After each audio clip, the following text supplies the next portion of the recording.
Terima kasih Tuhan untuk kesempatan yang luar biasa. Untuk saat yang indah bersamamu pagi ini. Kami boleh menyembah-Mu Tuhan. Dan sebentar kami hendak mau mendengarkan firman-Mu. Firman-Mu adalah pribadi-Mu. Firman-Mu ya dan amin. Engkau berkuasa menepati setiap apa yang Kau katakan atas hidup kami. Tolong kami Tuhan, berikan kami anugerah-Mu untuk kami dapat memahami isi hati-Mu. Untuk kami belajar mempercayai apapun kata firman-Mu Tuhan. Terima kasih Tuhan, anugerah-Mu bekerja atas kami. Kami percaya saat firman-Mu disampaikan ada anugerah yang sedang Tuhan limpahkan atas kami. Dan saat kami meresponi anugerah itu akan bekerja kuat dalam hidup kami. Merombak hidup kami, membentuk ulang hidup kami. Sehingga hidup kami akan semakin mirip dengan Engkau. Memancarkan kemuliaan-Mu, tidak ada yang mustahil bagi-Mu Tuhan. Terima kasih Tuhan, anugerah-Mu bekerja pagi hari ini. Haleluya. Terima kasih Tuhan, haleluya. Amin. Shalom. Selamat pagi. Luar biasa. Saya percaya ada anugerah Tuhan yang luar biasa Tuhan sediakan buat kita. Istimewa hari ini. Amin. Semangatlah bergairah dengan firman Tuhan. Karena di dalam firman Tuhan itu ada substansi Allah sendiri. Dan dia akan bekerja dalam hidup kita. Mari kita lihat PowerPoint kita luar biasa. Percaya itu melihat dan berkata-kata. Minggu lalu kita mendengar firman Tuhan tentang iman. Dan pagi hari ini firman Tuhan percaya itu melihat dan berkata-kata. Amin. Kita akan mempelajari kehidupan Abraham. Bagaimana Abraham bisa disebut bapak orang percaya. Bagaimana Allah membentuk ulang hidupnya. Bagaimana caranya, mari kita lihat, kita pelajari. Ini sesuatu yang luar biasa. Karena kita ini adalah anak-anak Abraham, amin. Dan ketika kita percaya seperti Abraham percaya, kita akan diberkati bersama-sama Abraham yang percaya. Amin. Oke, next PowerPoint. Untuk mengubah hatinya, Allah mengajari Abraham, ini namanya masih Abraham. Untuk mengubah hatinya, Allah mengajari Abraham untuk melihat. Sepertinya pagi hari ini kita akan belajar melihat. Ini loh, hari-hari ini tuh sepertinya kita tidak membuat batasan untuk mata kita. Padahal Ayub mengatakan, aku membuat batasan untuk mataku. Jadi hati-hati dengan saudara lihat. Lihat, tapi jangan melihat. Wah sulit itu. Mari kita lihat. Nah kita lihat Kejadian 13 ayat yang kelima. Buka aja Alkitab ya. Kejadian 13 ayat yang ke-14. Kita lihat dari ayat itu bagaimana cara Allah mengubah hati Abraham. Sehingga dia disebut bapak orang percaya. Setelah Lot berpisah dari Abraham, namanya masih Abraham. Berfirmanlah Tuhan kepada Abraham, pandanglah sekelilingmu dan lihatlah dari tempat engkau berdiri itu ke timur, ke barat, utara dan selatan. Sebab seluruh negeri yang kau lihat itu akan kuberikan kepadamu dan kepada keturunanmu untuk selama-lamanya. Ayat 16. Dan aku akan menjadikan keturunanmu seperti debu tanah banyaknya, sehingga jika seandainya ada yang dapat menghitung debu tanah, keturunanmu pun akan dapat dihitung juga. Coba ditayangkan ayat 14. Setelah Lot berpisah dari Abraham, Allah berkata, pandanglah sekelilingmu. Ada kata perintah, pandanglah sekelilingmu. Dan lihatlah dari tempat engkau itu berdiri, dari timur, barat, utara, selatan. Dan seluruh negeri yang kau lihat, ayat 15. Negeri yang kau lihat itu akan kuberikan kepadamu dan kepada keturunanmu. Ya, Allah mengajari Abraham untuk melihat. Melihat apa? Melihat apa yang ia janjikan, apa yang Tuhan janjikan kepadanya. Bukan cuma itu aja, Allah berkata kepada Abraham, mengajari Abraham untuk, sebelum Allah mengajari Abraham untuk berkata-kata, memperkatakan firman, dia bekerja lebih dulu, mengajari Abraham untuk melihat. Melihat apa? Melihat janji-janji Allah. Bukan cuma sekali ini. Ini tentang daerah yang akan menjadi milik Abram. Dan setelah itu Allah ayat 16, lihat itu apa? Debu tanah. Kalau seandainya kau bisa menghitung, keturunanmu akan sebanyak itu. Nah, bukan sekali ini saja Allah mengajari Abram untuk melihat janji Allah. Kita lihat selanjutnya. Kejadian 15 ayat yang kelima. Bukan, ayat pertama dulu aja. Kejadian 15 ayat yang pertama. Ini setelah Abram memenangkan peperangan dengan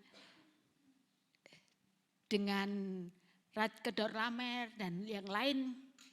Ketika Abram telah bertemu dengan Melkisedek, ayat ini terjadi. Allah berkata kemudian datanglah firman Tuhan kepada Abram dalam suatu penglihatan. Janganlah takut Abram, akulah perisaimu.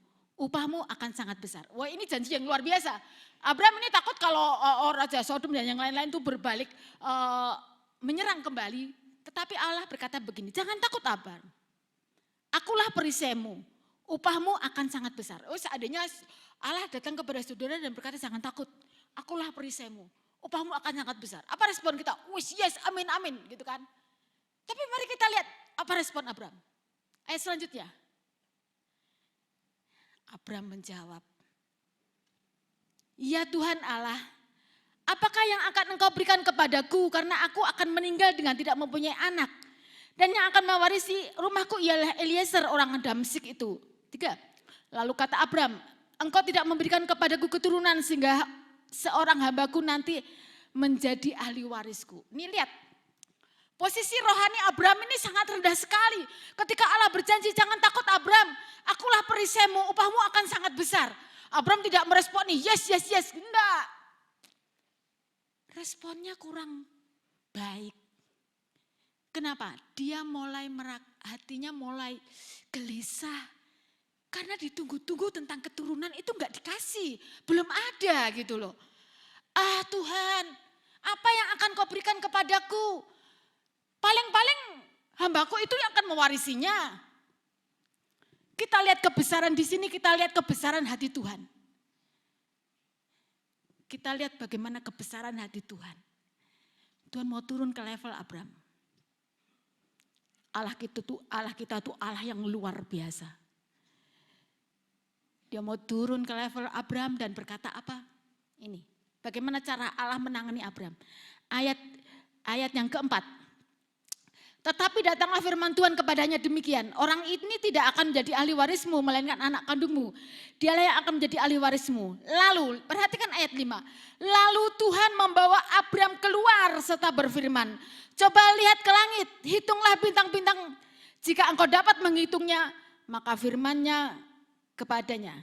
Demikianlah banyaknya nanti keturunanmu. Apa yang Tuhan lakukan kepada Abram yang lagi gelisah gitulah. Buat apalah Tuhan kalau kau berkati aku banyak-banyak. Yang akan mewarisinya paling hambaku. Udahlah cukup dengan ini. Tetapi Tuhan itu luar biasa besar, hatinya itu besar gitu loh. Saya percaya Tuhan akan memberi kita hati yang besar, jiwa yang besar begitu. Menangani orang-orang di sekeliling kita, orang kok gemesin gitu. Tapi ketika Roh Allah bekerja atas hidup kita, Tuhan akan mengimpartasikan hatinya juga kepada kita. Kita lihat bagaimana Allah yang besar, ayat yang kelima. Lalu Tuhan membawa Abram keluar. Coba bayangkan kalau baca Alkitab, coba sambil dibayangin ya. Mungkin malam itu gitu Abram di kemah, Allah menjumpainya, kemudian Allah berkata, Abram, upahmu akan jangan takut, akulah perisaimu, upahmu akan sangat besar. Kemudian terjadi dialog. Buat apalah Tuhan kau berkati aku, paling hambaku yang akan mewarisinya. Allah besar hatinya, kemudian Allah membawa Abram keluar.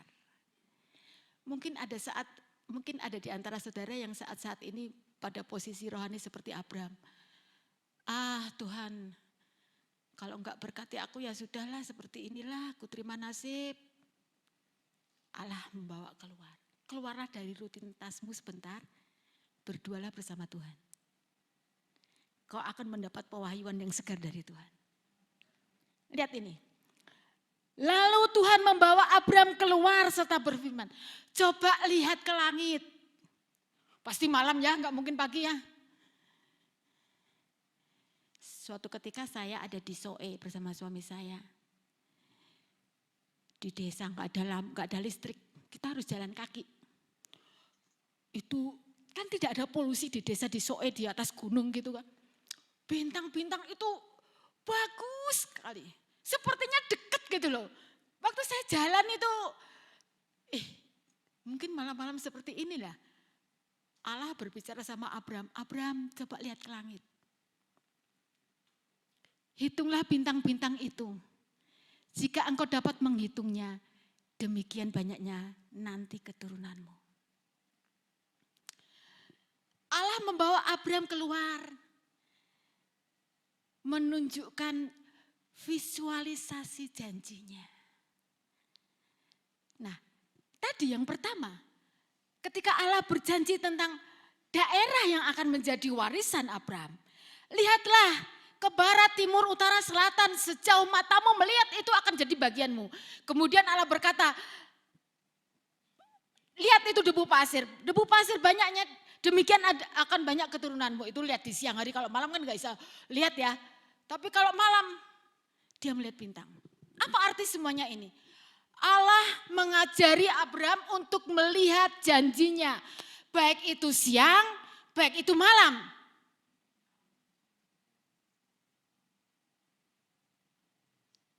Mungkin ya, kalau malam begitu kan. Dia tidur, lihat istrinya udah makin tua. Dia juga sudah makin lemah. Apa yang dilakukan Abram? Dia keluar dari kemahnya, kemudian dia lihat ke langit.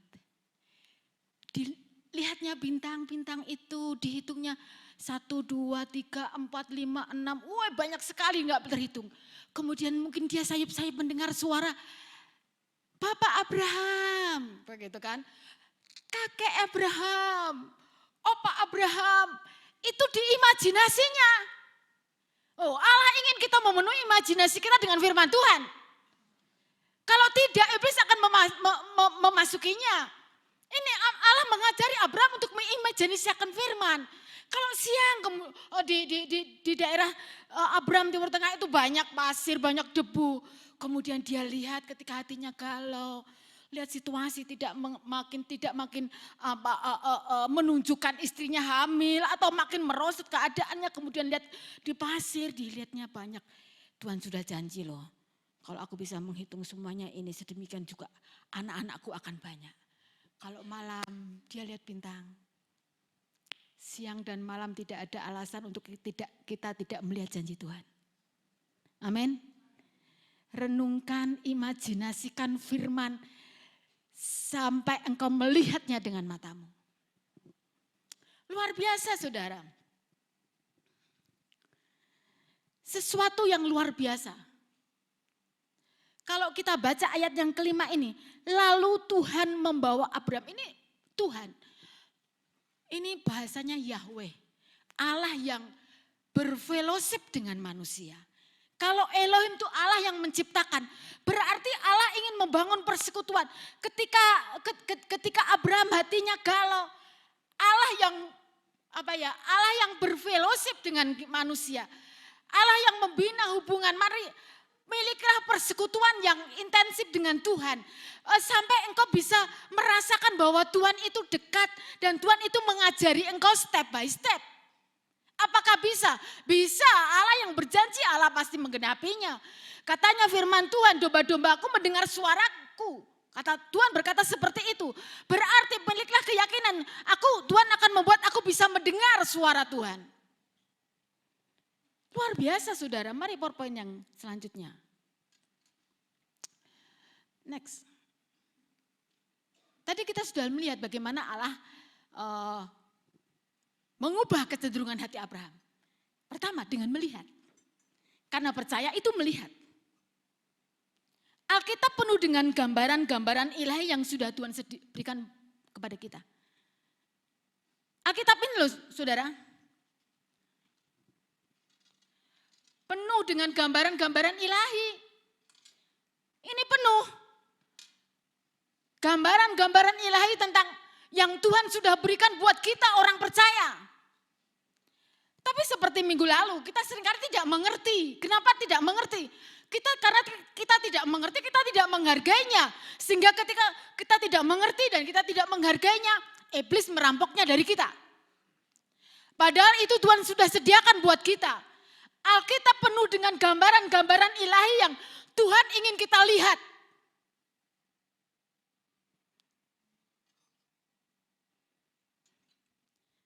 Saudara, mari cintai firman. Cari tahu. Makanya tidak heran kalau Paulus berdoa, Efesus 1, berdoa supaya jemaat itu mata hatinya terang. Coba ya bisa ditayangkan ya. Efesus 1 ayat yang ke-18. Dan supaya ia menjadikan mata hatimu terang, agar kamu mengerti pengharapan apakah yang terkandung dalam panggilannya. Betapa kayanya kemuliaan bagian yang ditentukannya bagi orang-orang kudus. Lihat, betapa kayanya kemuliaan yang sudah ditentukan buat kita. Tapi seringkali kita tidak mengerti. Karena mata hati kita tidak lihat. Ternyata roh hikmat dan wahyu ayat sebelumnya itu diberikan kepada kita ketika kita punya mata hati yang terang. Tetapi apakah kita bisa membuat mata hati kita terang sendiri? Oh tidak, mari ayat 18 mengatakan supaya ia. Ayat 18, supaya ia berarti yang bisa membuat mata hati kita terang itu Tuhan. Karena itu mintalah sama Tuhan. Supaya Tuhan membuka mata hatimu sehingga kita bisa melihat Allah dan janjinya itu real. Ketika mata hati kita terang, roh hikmat dan wahyu akan turun kepada kita. Kita bisa mengerti, bukan di sini tetapi di sini. Kita bisa tajam. Karena yang di sini itu lebih mendahului yang dari fisik loh saudara. Mari, ini janji Tuhan tuh luar biasa. PowerPoint yang tadi. Mari, kalau kita lihat, apa yang kita lihat sekarang telah kita lihat sebelumnya di alam roh. Ibrani 11 ayat yang ketiga. Karena iman kita mengerti bahwa alam semesta telah dijadikan oleh firman Allah sehingga apa yang kita lihat telah terjadi dari apa yang tidak dapat kita lihat. Makanya tidak heran bagaimana Allah mengajari Abraham melihat. Anak belum ada, ayo Abraham keluar kalau siang. Lihat itu pasir, lihat itu bintang kalau malam, hitung bintang itu. Karena ternyata kuncinya itu di sini. Apa yang telah kita lihat sekarang sebenarnya telah terjadi lebih dulu di alam roh. Luar biasa. Ketika kita bisa melihat, penuhi angan-angan imajinasi saudara itu dengan firman. Lihat anak-anakmu seperti apa kata firman Tuhan. Amin. Lihat suamimu seperti apa kata firman Tuhan. Saya melihat suami saya, suamiku adalah laki-laki yang takut akan Tuhan. Apa yang kulihat suamimu? Suami galak, pelit. Nanti kita lihat bagaimana iblis bekerja dengan penglihatan kita. Lihat anggota keluargamu seperti apa kata firman Tuhan. Karena apa yang kau lihat sekarang telah terjadi dulu di alam roh. Anak-anakku seperti pohon tunas, pohon zaitun di sekitar mejaku. Bukan meja tetangga, meja kita sendiri. Lihat istrimu seperti apa kata firman Tuhan. Lihat hidupmu seperti apa kata firman Tuhan. Lihat gerejamu seperti apa kata firman Tuhan. Amin. Saya kasih contoh bagaimana melihat janji Tuhan. Yuk tolong dibukakan Yeremia 17 ayat 7 sampai 8. Alkitab itu penuh dengan gambaran-gambaran. Tapi seringkali kita isi imajinasi kita dengan yang sesuatu yang tidak tepat.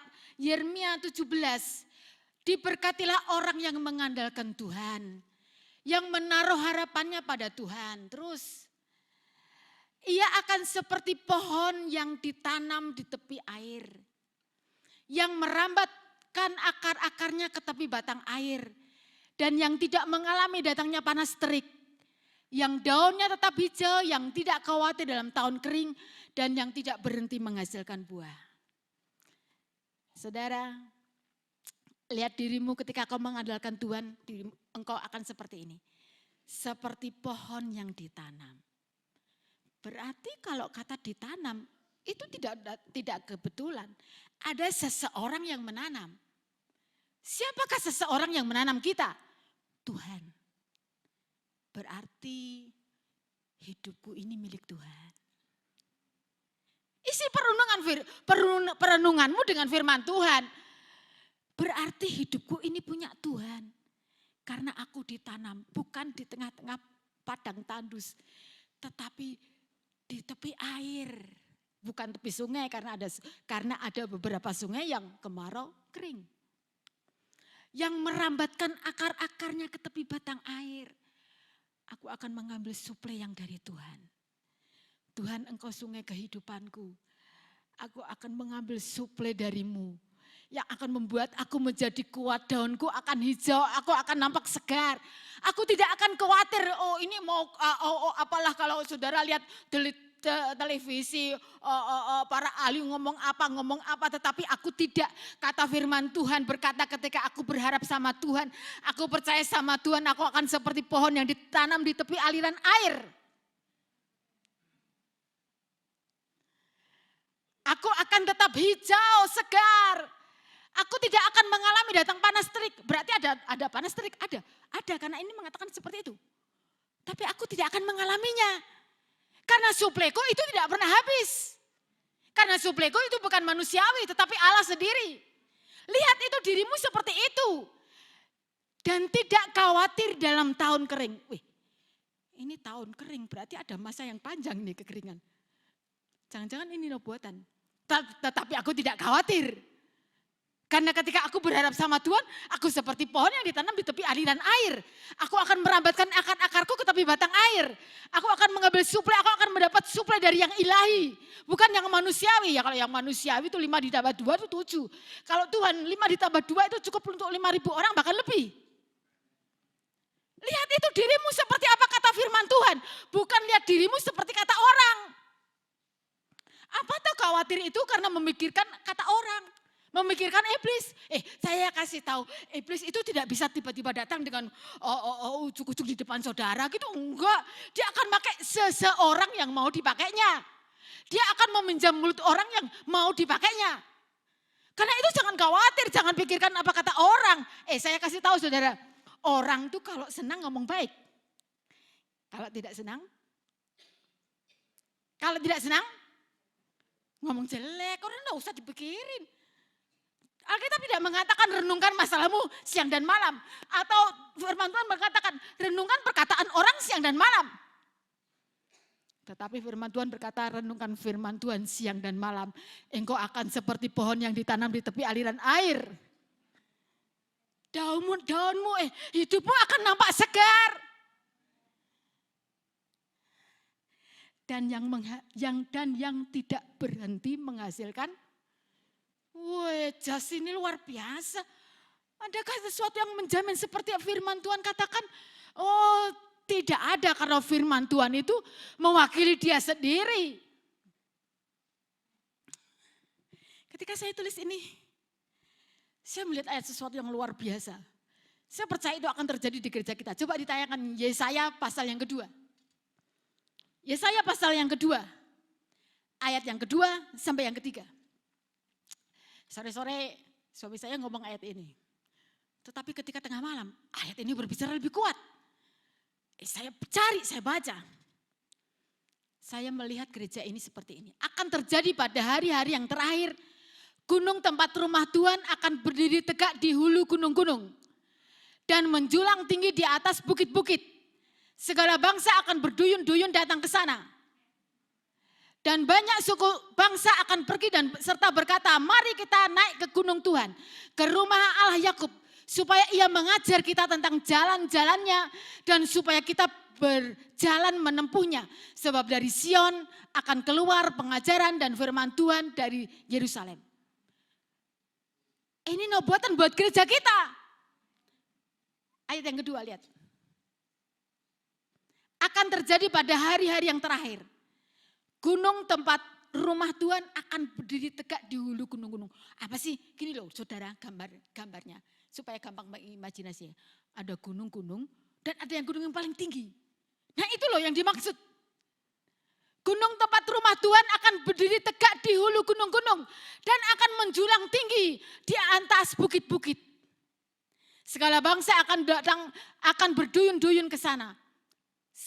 Ketika saya baca ayat ini, ayat ini membakar hati saya. Saya bayangkan orang-orang akan melihat firman yang hidup dalam hidup saudara. Orang-orang tidak akan belajar dari sana, dari sini, tetapi mereka akan belajar dari gereja Tuhan. Bagaimana menjadi suami yang baik, bagaimana menjadi istri yang baik, bagaimana menjadi anak-anak yang patuh dan hormat sama orang tua. Mereka akan belajar dari rumah Tuhan. Dan saya bayangkan saudara akan menjadi firman yang hidup. Firman itu merombak hidup saudara sehingga saudara berbeda dari yang lain. Saya tidak melihat kesanggupan saudara.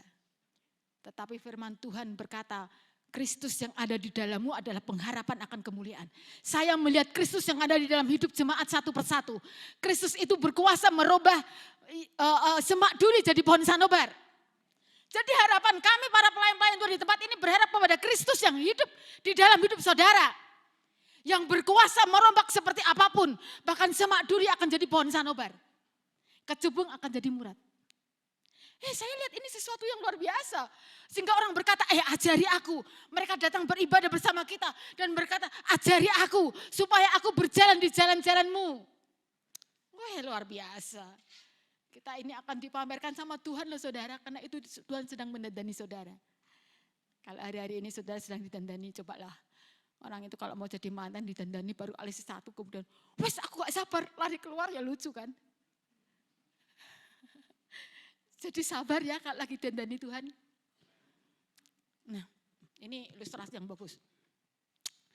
Ketika rumah saya lagi dibongkar. Debu di mana-mana. Mata jadi sepet. Lihat kemana-mana berantakan. Tapi kalau sudah jadi, nyaman, enak, rumahnya bagus ya, rumahnya bersih. Orang tidak tahu waktu kemarin dibangun bikin mata sepet. Lihat kemana-mana berantakan. Itulah kalau lagi dibangun Tuhan. Sabar. Mungkin orang lain lihat matanya sepet.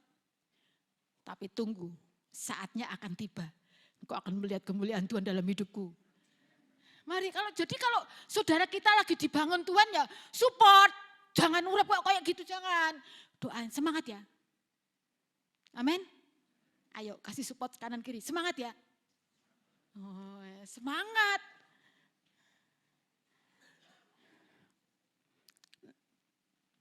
Saudara, apa yang kita lihat tentang Yesus akan mempengaruhi respon kita kepada Dia. Berdoa, Tuhan buka mataku untuk aku dapat melihat Engkau lebih lagi. Buka mataku untuk aku melihat firman-Mu itu real.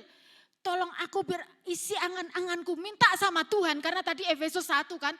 Ia menjadikan mata hatimu terang. Jadi ia sendiri yang dapat melakukannya. Perlu dirindukan, perlu didoakan, perlu diinginkan.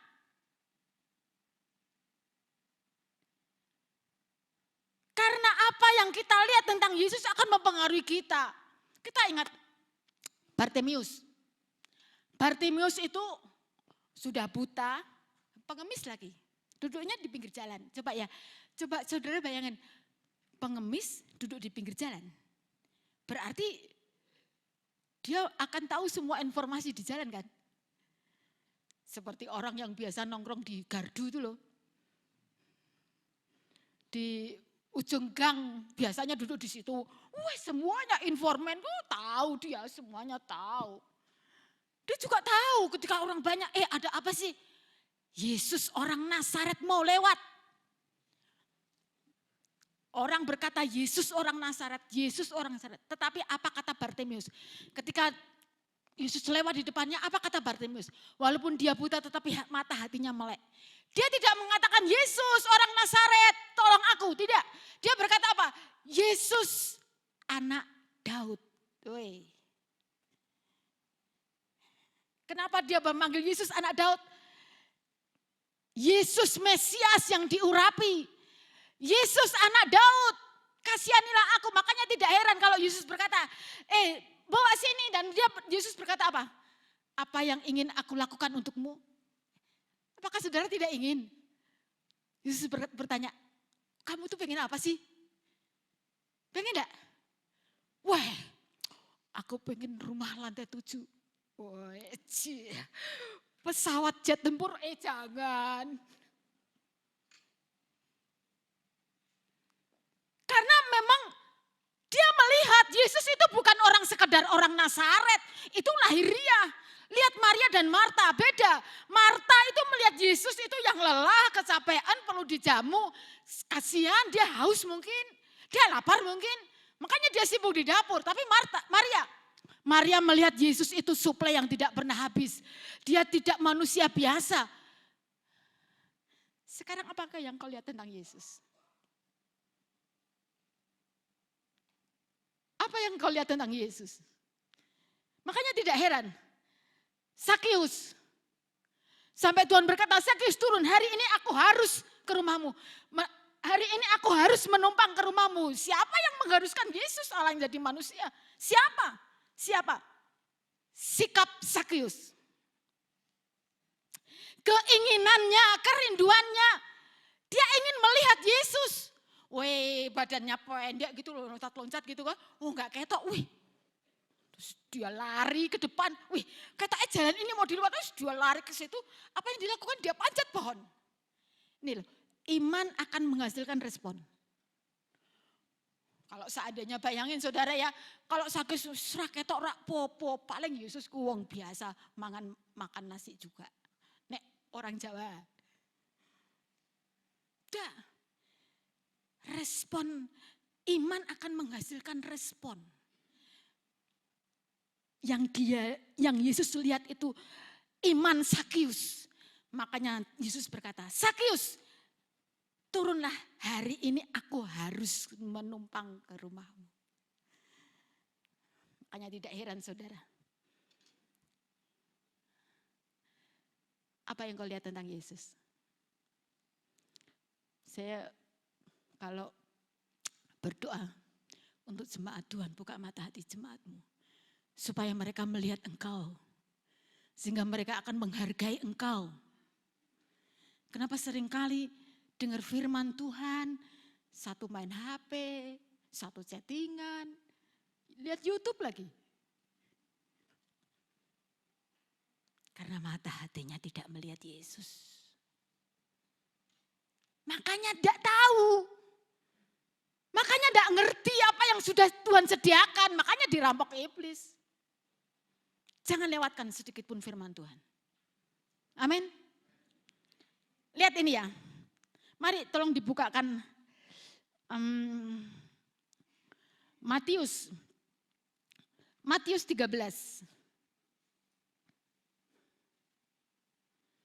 Matius 13. Ayat yang ini perumpamaan Tuhan Yesus. Ketika kita bisa melihat ayat yang ke-15. Ketika itu Yesus itu mulai berbicara dengan perumpamaan. Kemudian muridnya berkata, kenapa sih Tuhan kok ngomong dengan perumpamaan? Ayat 15. Sebab hati bangsa ini telah menebal dan telinganya telah berat mendengar dan matanya melekat tertutup supaya jangan mereka melihat dengan matanya dan mendengar dengan telinganya dan mengerti dengan hatinya lalu berbalik sehingga aku menyembuhkan mereka.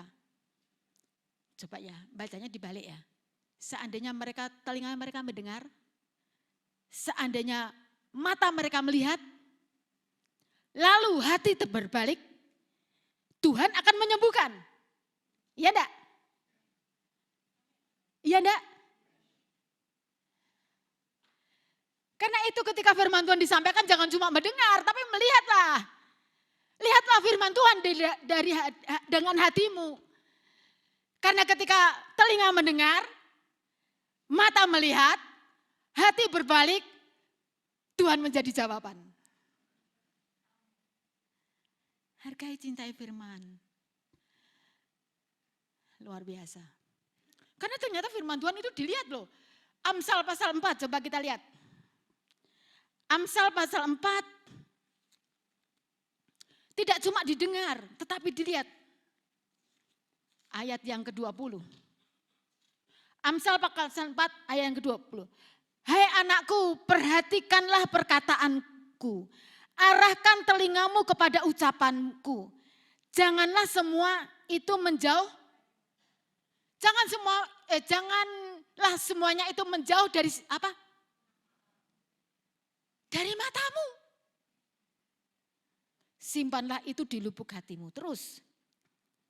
Karena itulah yang menjadi kehidupan bagi mereka yang mendapatkannya dan kesembuhan bagi seluruh tubuh mereka. Amin. Ada obat tanpa efek samping. Yaitu firman. Ketika saudara mendengar, saudara melihat dan menyimpan di dalam lubuk hati, itu akan menjadi kesembuhan, akan menjadi kehidupan. Kehidupan. Memangnya aku enggak hidup. Oh bukan, sekarang itu ada hidup tetapi setengah hidup. Zombie. Dipanggil enggak dengar. Matanya melotot tetapi enggak tahu.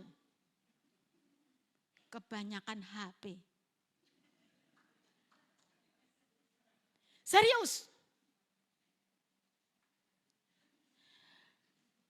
Karena itulah yang menjadi kehidupan bagi mereka yang mendapatkannya.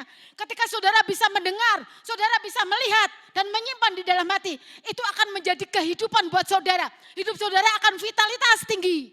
Hidup saudara akan seperti pohon yang hijau, segar. Amin. Amin. Dan kesembuhan bagi seluruh tubuh mereka. Amin. Tubuhmu akan sehat. Tubuhmu akan segar, enggak layu. Luar biasa saudara. Mari PowerPoint yang keempat.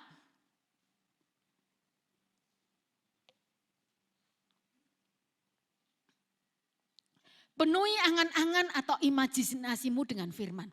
Kalau tidak, iblis akan mengisinya.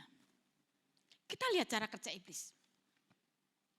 Iblis itu, firman Tuhan berkata, dosa membuat manusia merosot. Ya kan? Nah kalau iblis sang pendosa besar itu apa dan makin merosot? Iya. Makanya dia itu idenya tidak kreatif. Coba kita lihat toh. Bagaimana cara iblis menggoda Hawa. Lihat. Kejadian pasal yang ketiga. Kejadian pasal yang ketiga bagaimana percakapan Hawa dan iblis. Setelah percakapannya, saya langsung ayat yang ke-6. Perempuan itu melihat bahwa buah pohon itu baik untuk dimakan dan sedap kelihatannya. Lagi pula pohon itu menarik hatinya karena memberi pengertian. Lalu ia mengambil dari buahnya dan dimakannya dan diberikannya juga kepada suaminya yang bersama-sama dengan dia. Dan suaminya pun memakannya. Lihat, setelah terjadi dialog dengan iblis, karena itu jangan beri ruang iblis, jangan berargumen sama iblis. Kalau iblis menaburkan benih dalam hidup saudara langsung tolak aja. Jangan diimajinasikan. Wah nanti Anda sulit itu memerlukan tenaga yang ekstra dan waktu yang banyak untuk mengusirnya. Makanya dari pertama langsung ditolak. Tapi Hawa kan enggak diajak ngomong lagi. Setelah itu percakapannya, perempuan itu apa saudara? Perempuan itu apa? Melihat bahwa pohon itu baik untuk dimakan dan apa sedap. Dilihat-lihat, disawang-sawang. Wih, ketoknya enak ya. Kelihatannya enak ya. kelihatannya memberi pengertian. Setelah itu lalu, ya kan?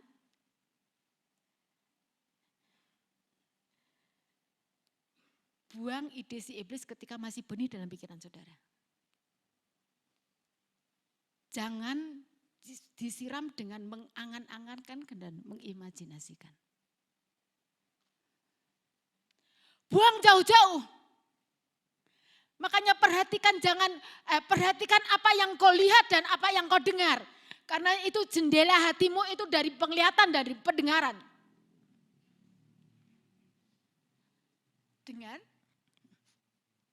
Dengar, tapi jangan didengarin. Saya itu kalau pagi jam 4 lebih itu pasti saya mendengar sesuatu dari rumah saya. Tetapi saya tidak mendengarkannya. Enggak usah. Dengerin apa kata firman Tuhan. Lihat firman Tuhan dalam imajinasimu, dalam bayanganmu. Karena apa yang kau pikirkan, apa yang kau bayangkan itu yang akan kau kerjakan. Nah kalau seandainya bayangan kita, imajinasi kita tentang firman, pasti sikap kita pasti berubah sesuai dengan firman. Pasti. Karena Amsal berkata begitu, apa yang dipikirkan itu yang akan dikerjakan. Saudara, makanya saya percaya Tuhan akan bekerja luar biasa dalam gereja kita. Dalam hidup saudara. Karena firman di tempat ini luar biasa. Firman-Nya kan selalu berkata, Tuhan yang ada di dalammu lah pengharapan akan kemuliaan. Roh Tuhan yang ada di dalammu bekerja terus-menerus memberi engkau kemauan dan kemampuan untuk melakukan yang memuliakan Tuhan. Oh saya percaya firman-Nya itu tidak pernah gagal. Firman Tuhan berkata, firman yang disampaikan tidak pernah kembali dengan sia-sia. Tetapi dia akan bekerja. Karena itu saya sangat percaya Yesaya 2 tadi yang kita baca. Nah saudara, dan angan-angan yang jahat itu memelukkan hati Tuhan. Bikin susah Tuhan. Ini ayat Kejadian pasal yang ke-6, ayat yang ke-5 dan yang ke-6 ini zaman Nuh. Saya bacakan Kejadian pasal yang ke-6, ayat yang ke-5. Ketika dilihat Tuhan, bisa ditayangkan Kejadian pasal yang ke-6 ayat yang ke-5. Ketika dilihat Tuhan bahwa kejahatan manusia besar di bumi dan bahwa segala kecenderungan hatinya selalu membuahkan kejahatan semata-mata. Nah ini lihat, kecenderungan hati. Terus berfirmanlah Tuhan, aku akan menghapus makan manusia yang kuciptakan. Ayat yang ke-6, maka menyesallah Tuhan bahwa ia telah menjadikan manusia di bumi. Dan hal itu memilukan hatinya. Kalau ayat yang ke-5 di Alkitab King James Version, dia berkata seperti ini. Kecenderungan hati itu imajinasi. Imajinasi. Makanya tidak heran Allah mengajari Abraham untuk mengimajinasikan firman. Karena imajinasi yang jahat itu memilukan hati Tuhan. Mari sekarang firman sudah disampaikan. Periksa, apa imajinasi saudara? Tolak yang tidak berkenan. Penuhi dengan gambaran-gambaran firman Tuhan. Amin. Next. Sekarang setelah Allah mengajari Abraham untuk melihat, sekarang baru Allah mengajari Abraham untuk memperkatakan. Tadi judulnya kan percaya itu melihat dan berkata-kata. Nah, kalau kita lihat Kejadian pasal 17 ayat yang ke-5 dan Kejadian 17 ayat yang 15 dan 16. Allah mengubah nama Abram menjadi Abraham. Karena itu namamu bukan lagi Abram, melainkan Abraham. Karena engkau telah kutetapkan menjadi bapa sejumlah besar bangsa. Ayat 15, selanjutnya Allah berfirman kepada Abraham tentang istrimu Sarai. Janganlah engkau menyebut dia lagi Sarai, tetapi Sarah. Itulah namanya. Aku akan memberkatinya dan daripadanya juga aku akan memberikan kepadamu seorang anak laki-laki. Bahkan aku akan memberkatinya sehingga ia menjadi ibu bangsa-bangsa. Raja-raja bangsa-bangsa akan lahir daripadanya. Saudara, ketika saya baca ayat ini, Tuhan, aku percaya keturunanku akan menjadi orang besar. Keturunanku akan menjadi raja-raja, orang yang berpengaruh untuk menyebarkan Injilmu. Saya juga berkatakan itu, saudara. Allah, ini kalau Abraham, Sarai setelah masak gitu toh, panggil suaminya, Bapak Abraham gitu, pasti diketawain sama pembantu-pembantunya. Karena nama Abraham itu bapak sejumlah besar bangsa. Wih, anak siji saja belum punya kok sudah ngomongin ngelantur ini. Bos kita sudah makin tua ini, makin aneh-aneh ini.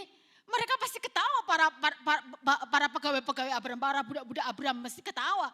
Tapi mereka tidak peduli, mereka sedang apa? Memperkatakan firman. Istrinya, suaminya Abraham juga panggil istrinya, Sarai, ibu banyak bangsa. Saudara, Allah mengajari Abraham untuk melihat. Kalau kita lihat berapa lama atau Allah mengajari Abraham untuk melihat. Ketika Abraham berpisah dengan Lot, itu kira-kira umurnya 85 tahun. Dan ketika Allah berkata namamu bukan lagi Abraham tapi Abraham, itu umur 99 tahun. Kira-kira 15 tahun Allah mengajari Abraham untuk melihat. Melihat janji-janjinya. Melihat janji-janjinya sampai janji itu apa yang dilihat, apa yang diangan-angan itu bekerja dalam hatinya. Sehingga walaupun tidak ada dasar untuk berharap, tetapi Abraham percaya dan berharap juga. Roma pasal yang keempat. Lihat itu janji Allah, visualisasikan itu. Sampai itu mempengaruhi totalitas hidupmu, mempengaruhi angan-anganmu, mempengaruhi pikiranmu, mempengaruhi perasaanmu. Dan setelah umur 99 tahun, Allah baru mengajari Abraham untuk memperkatakan firman. Dan setahun kemudian, Sarah melahirkan. Luar biasa kan? Next. Katakan apa yang ingin Anda lihat. Karena kita ini anak-anak Allah. Allah juga cara kerjanya seperti itu. Dia akan memperkatakan apa yang ingin dia lihat.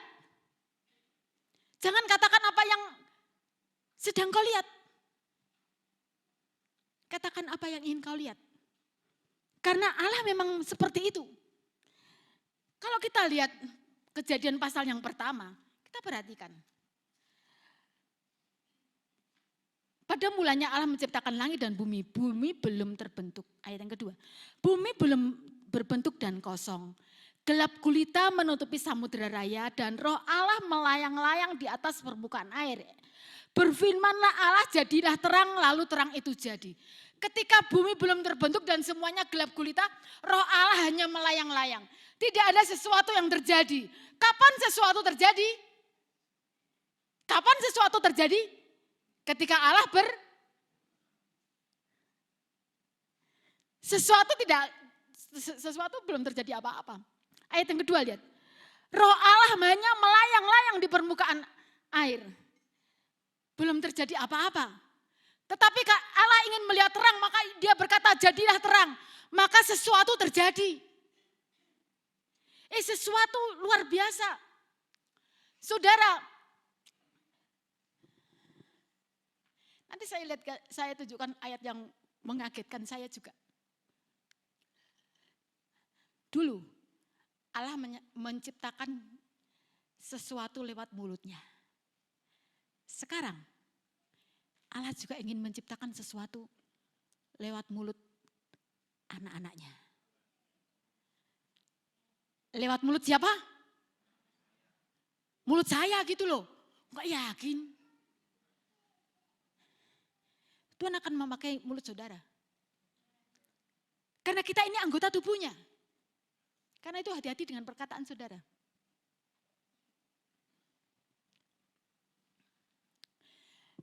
Karena kita ini anggota tubuhnya. Allah ingin menciptakan sesuatu lagi lewat kita. Lihat ya, perkatakan firman, perkatakan apa yang ingin kau lihat. Perkatakan apa yang ingin kau lihat. Mazmur 103 ayat 20. Pujilah Tuhan hai malaikat-malaikatnya, hai pahlawan-pahlawan perkasa yang melaksanakan firman-Nya dengan mendengarkan suara firman-Nya.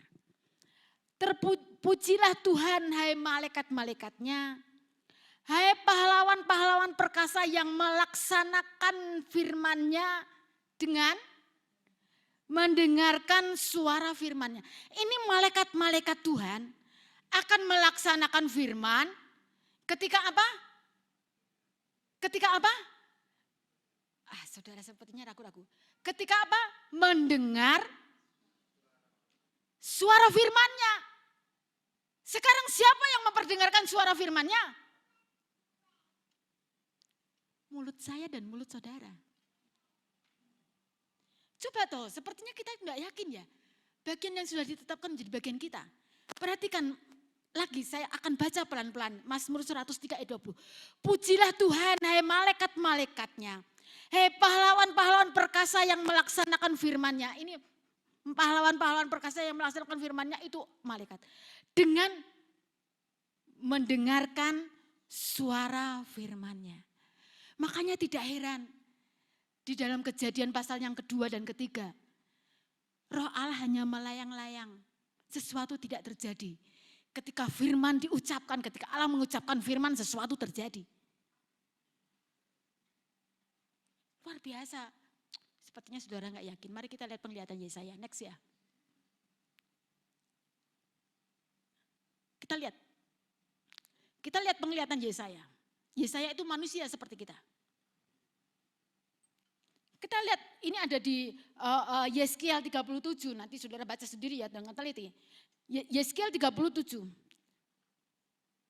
tentang penglihatan. Saya akan baca dengan loncat-loncat. Tuhan membawa Yeskiel di sebuah lembah. Kemudian apa yang ayat Yeskiel 37 coba ditayangkan ya, ayat yang kedua.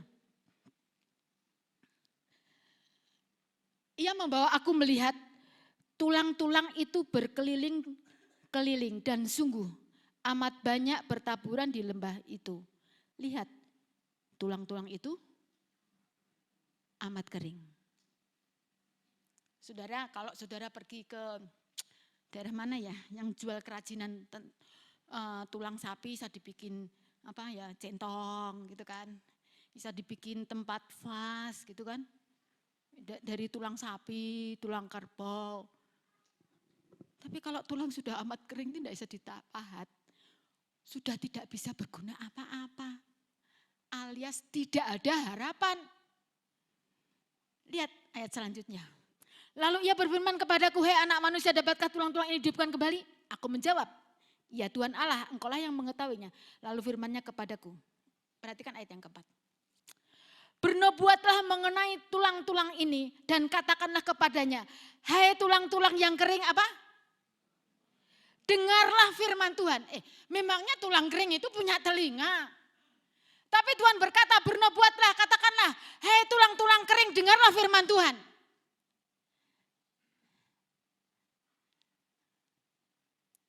Saya belajar dari sini, kita perkatakan situasi yang saudara hadapi apapun itu. Bahkan walaupun situasi itu seperti tulang-tulang yang amat kering sudah tidak ada harapan. Firman Tuhan pagi hari ini berkata, berkatalah kepada tulang-tulang kering, hei tulang-tulang kering, dengarlah firman Tuhan. Sesuatu yang luar biasa. Kemudian ayat yang kelima, beginilah firman Tuhan Allah kepada tulang-tulang ini, aku memberi nafas hidup di dalammu supaya kamu hidup kembali. Aku akan memberi urat kepadamu dan menumbuhkan daging padamu. Aku akan menutupi kamu dengan kulit dan memberikan kamu nafas hidup supaya kamu dapat hidup kembali. Dan kamu akan mengetahui bahwa akulah Tuhan. Sampai di sini. Begini, ini Yeskiel dibawa Tuhan ke sebuah lembah. Dia melihat tulang-tulang yang amat kering. Kemudian Tuhan berkata, bernubuatlah. Perkatakan firman, katakanlah, hei tulang-tulang kering, dengarlah firman Tuhan. Kemudian Tuhan mendiktekan, kamu ngomong begini. Lihat ayat yang selanjutnya. Lalu aku bernubuat seperti diperintahkannya kepadaku. Dan segera sesudah aku bernubuat, kedengaranlah sungguh suatu suara berderak-derak dan tulang-tulang itu bertemu satu sama lain. Sesuatu belum terjadi. Di situ tuh ada Allah, di situ ada Yeskiel. Kenapa kok Allah tidak ngomong sendiri kepada tulang-tulang itu kan? Kok Allah harus ngomong, Yeskiel, ngomonglah, perkatakan firmanku kepada tulang-tulang itu. Beginilah kamu harus ngomong begini. Kenapa kok Allah nggak ngomong sendiri ya kepada tulang-tulang itu? Tetapi harus Yeskiel. Dan setelah Yeskiel memperkatakannya, sesuatu terjadi. Dengar saudara, iman itu tidak pasif. Iman itu aktif. Ya udahlah, kalau Tuhan tolong ya Tuhan tolong, kalau enggak ya sudah, enggak akan dapat apa-apa.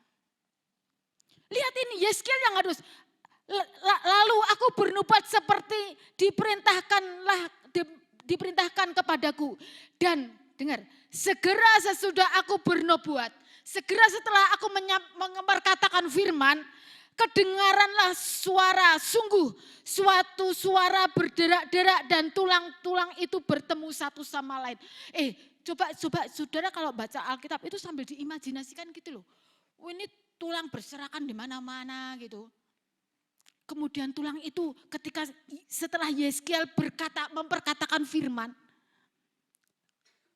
kepada situasi itu, tulang itu berderak-derak bertemu satu sama lain. Loh, saya pikirkan nih, kok enggak ada yang salah ya? Tulang ini keliru di sini. Oh, ini ketok ya saudara. Di sini loh, tulang-tulang ini kan banyak. Kok enggak keliru? Ruas-ruas ini loh. Kok enggak ruas yang jari kaki dari sini? Kok tidak ya? Tetapi semuanya tepat pada tempatnya sendiri-sendiri. Perhatikan, Tuhan itu kalau bekerja itu detail dan sempurna. Bagian kita apa? Mempercayai dan memperkatakan. Dan ketika semuanya itu bertemu satu sama lain, setelah itu tumbuh urat. Bayangkan, urat, otot, kemudian kulit. Tetapi belum hidup. Lagi, ayat yang ke-9. Itu belum, ayat 8 itu belum bernafas ya. Maka firman-Nya kepadaku, bernubuatlah kepada nafas hidup. Bernubuatlah hai anak manusia. Dan katakanlah kepada nafas hidup itu. Beginilah firman Tuhan Allah. Hai nafas hidup, datanglah dari empat penjuru mata angin dan berhembuslah ke dalam orang-orang ini. Yang terbunuh ini. Supaya mereka hidup kembali. Lagi, Tuhan tidak ngomong kepada nafas hidup. Tetapi Tuhan mendiktekan firman-Nya kepada Yeskiel, dan harus Yeskiel yang mengucapkan kepada nafas hidup. Kemudian ayat yang ke-10, lalu aku bernubuat seperti diperintahkannya kepadaku. Ayat yang ke-7 tadi, lalu aku bernubuat seperti yang diperintahkannya kepadaku. Ayat 10 kata-katanya sama. Lalu aku bernubuat seperti diperintahkannya kepadaku. Dan nafas hidup itu masuk ke dalam mereka sehingga mereka hidup kembali. Mereka menjejakkan kakinya suatu tentara yang sangat besar. Saudara, Tuhan ingin kita memperkatakan iman kita. Iman itu tidak pasif. Dia aktif. Tulang-tulang yang amat kering, tidak keadaan yang tidak ada harapan. Perkatakan, hei tulang-tulang kering, dengarlah firman Tuhan. Kepada situasi saudara, saudara jangan putus asa, saudara harus bangkit cari firman Tuhan. Dan perkatakan firman Tuhan kepada situasi dan keadaanmu. Sesuatu pasti terjadi. Sesuatu pasti terjadi. Dan menarik sekali. Tulang-tulang yang amat kering itu menjadi suatu tentara yang amat besar. Saya baca ini sesuatu yang luar biasa ya. Kok enggak menjadi tentara gitu, engkau enggak menjadi orang gitu aja deh. Dengar ya, tentara itu badannya harus kuat. Ada tentara suruh perang gitu. Sebentar komandan, keroan sih. Enggak ada. Tentara itu fisiknya kuat, juga pintar. Oh kalau gak pintar, temannya Dewi ditembak. Menjadi sesuatu yang maksimal. Amin. Amin. Jangan patah semangat. Cari firman untuk situasi saudara. Dan berkatakan. Luar biasa saudara. PowerPoint yang tadi. Iman itu tidak pasif. Iman itu aktif. 2 Korintus 4 ayat 13. Namun karena aku memiliki roh iman yang sama seperti ada terus. Aku percaya sebab itu apa? Sebab itu aku berkata-kata. Ayo katakan sama saya. Aku percaya sebab itu berkata-kata. 2, 3. Aku percaya sebab itu aku berkata-kata. Amin. Orang beriman itu kata-katanya pasti positif. Amin. Dan iman itu menular. Terus. Firman Allah itu mempunyai substansi Allah di dalamnya. Karena itu ayo hargai firman. Karena firman itu adalah Allah sendiri. Firman Allah itu mewakili dirinya. Firman Allah itu mewakili dirinya. Dan iman timbul dari pendengaran dan pendengaran firman Allah. Saudara, seringkali kita itu anak-anak Tuhan tidak tahu apa yang paling berharga. Iblis itu saja tahu kok. Kalau kita lihat perumpamaan Tuhan Yesus tentang seorang yang menaburkan benih, kita lihat ada 4 jenis tanah. 4 jenis tanah itu menggambarkan sikap kita ketika kita mendengarkan firman Tuhan. Ada di pinggir jalan. Seringkali kan kita berpikir, wong kok nanam kok di pinggir jalan? Enggak. Ini ketika firman orang-orang zaman waktu itu, kalau menanam itu tidak seperti orang di Jawa itu nanam jagung itu satu enggak. Tetapi mereka menanamnya itu sistemnya itu disebar gitu loh. Nah, disebar, ada yang jatuh di pinggir jalan, ada jatuh di tanah berbatu, ada yang jatuh di tanah berduri, ada yang jatuh di tanah yang subur. Jadi kita bisa memahami ya, cara orang perumpamaan Tuhan Yesus tentang seorang penabur itu. Cara dia menabur disebar begitu ya. Ada yang di pinggir jalan. Seperti pagi hari ini saya sedang menyebar benih firman. Ada yang di pinggir jalan, semoga tidak ada. Ada yang di tanah berbatu, semoga tidak ada. Ada yang di tanah berbatu, berduri, semoga tidak ada. Saya selalu berdoa tadi pagi, saya itu kalau mau nyampein firman itu berhari-hari pasti jam 2, jam 1 udah bangun sampai pagi. Tuhan terima kasih Engkau suruh aku berdoa. Tuhan biar firman itu jatuh di tanah yang subur. Aku berdoa biar jiwa-jiwa telinga-telinga yang mendengar hatinya subur. Nah lihat itu bagaimana cara iblis berusaha untuk mencuri firman. Misalnya bayangin ya ada pencuri datang di rumah gitu. Ini kan waktu kecil tuh rebutan tisu toilet gitu. Dia masuk di rumah gitu, lihat tisu toilet sak gulung, wah diambil. Wah ini loh berharga bagiku. Apa yang gitu? Enggak, dia pasti cari barang-barang yang paling berharga. Dengar, seringkali anak-anak Tuhan tidak tahu apa yang paling berharga yaitu firman. Makanya iblis akan berusaha dengan segala macam cara untuk mencuri firman. HP-nya yang bergerak-gerak.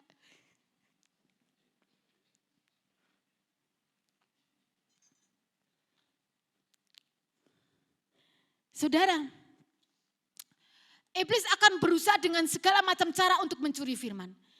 Tetapi mari karena itu hargai firman. Karena ketika engkau berjumpa firman hidupmu berubah. Kalau ketika dia sudah berusaha, ketika iblis berhasil mencuri benih itu, yaitu firman. Setelah itu apa? Dia akan membunuh, dia akan membinasakan. Pertama apa yang dilakukan? Dia akan mencuri. Mencuri apa yang dicuri? Benih. Benih apa? Firman. Karena firman di dalam firman ada substansi Allah di dalamnya. Karena itu hargai dan cintai firman. Ya. Jangan mau iblis pun mencuri sedikit pun. Sekarang kita tuh bersyukur kerja, kita tuh memfasilitasi dengan luar biasa. Saudara bisa ulangi lagi dengan YouTube, dengan aplikasi WhatsApp. Channel WhatsApp maksud saya. dengan CG. Terlibatlah di dalamnya. Yang terakhir, karena ketika berjumpa firman, hidup diubahkan. Ketika saudara berjumpa dengan firman, hidup diubahkan. Mari cari gambaran dirimu di dalam firman Tuhan. Jangan imajinasikan apa kata orang tentang dirimu. Kamu itu jelek, jahat. Udah gak usah dipusingin itu kata si iblis. Apa kata firman Tuhan? Engkau tuh berharga, engkau tuh mulia. Aku sudah menebus engkau. Lihat dirimu seperti apa kata firman. Imajinasikan itu. Makanya ketika engkau penuhi dengan firman, ketika ada godaan, aku ini kudus dan murni karena Tuhan. Ini tidak sesuai. Pasti ada daya tolak sendiri kok. Saya percaya hidup saudara akan dirubahkan. Amin untuk firman Tuhan. Mari mulai sekarang. Perhatikan apa yang kau lihat. Perkatakan firman Tuhan. Amin untuk firman Tuhan. Mari bermain musik. Oh, terima kasih Tuhan.